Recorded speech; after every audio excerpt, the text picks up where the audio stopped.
Hello everyone and welcome, and thank you so much for coming back to my home here in Dew Valley. Today is a busy day because as you can see that the leaves are changing their color. That means frost is around the corner and I have a lot of chores that need to get done. We are preparing for winter time and it takes us about 2 weeks to get everything finished, and I cannot wait to share with you today all of the last minute things that we are doing, from the garden to the wood pile, just to get everything done. So this was the wood that we received free in the summertime from our neighbor when the tree was taken down. And now we are chopping it up and we are going to store it inside our shed so that way it can be used this winter. This is a hardwood. It is an ash wood. And so we use the chainsaw instead of using the axe to cut it up. Now we are using a little bit of this, but some of it is walnut, which isn't quite the best wood we discovered for burning, but it was free and we're using it. So let me just show you a panoramic view of our property and just all of the things that we're doing today.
I am so blessed to have a couple tomato plants that are just producing so many tomatoes. So what I am doing here is we are going to have oven roasted tomatoes, and then I will put those in the freezer. So I'm harvesting a little bit more tomatoes, a little bit more of my herbs. Now my herbs should last even at a frost.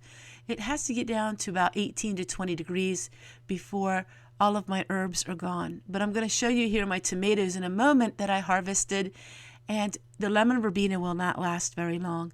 So I'm looking around to see all of the different things that I can find and that I can store up. I've really been storing up just about every little thing that I could possibly find in the garden. And now I want to show you a really unusual plant and what we're going to do with it this winter.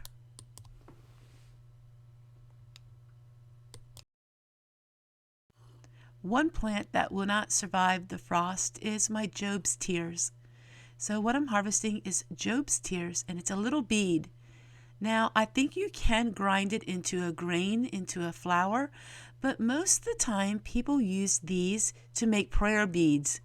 The Catholic Church, they have the rosary beads, and oftentimes they're made with Job's tears. This is a very, very ancient plant, and I absolutely love growing it every single year. I'm going to be making bracelets and necklaces with it, and it's just going to be fun to learn another old-fashioned skill, something that I have been reading about for a long time. It's different native plants and different plants from centuries gone and what they used them for. So the Job's tear seeds have to dry. They have a little stem in the inside, and that you will take out when you go ahead to make the beads. But if you want to plant the Job's tears, you take those little seeds and leave the stem inside. I'll show you in a moment.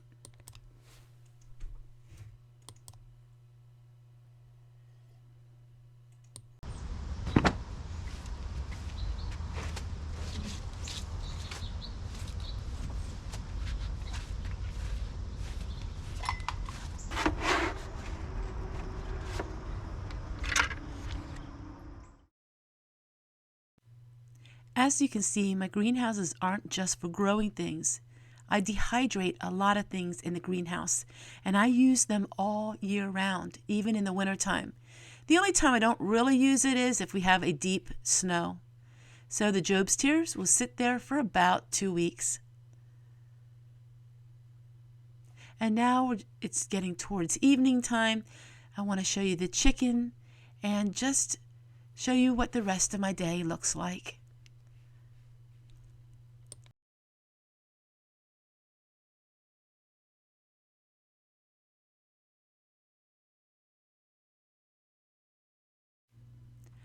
I used a very light sweet and sour sauce, and I thought I was going to turn it into barbecue sauce, but then I changed my mind and decided we're going to eat it the old-fashioned way over toast bread. This is something my mother made many times on busy days.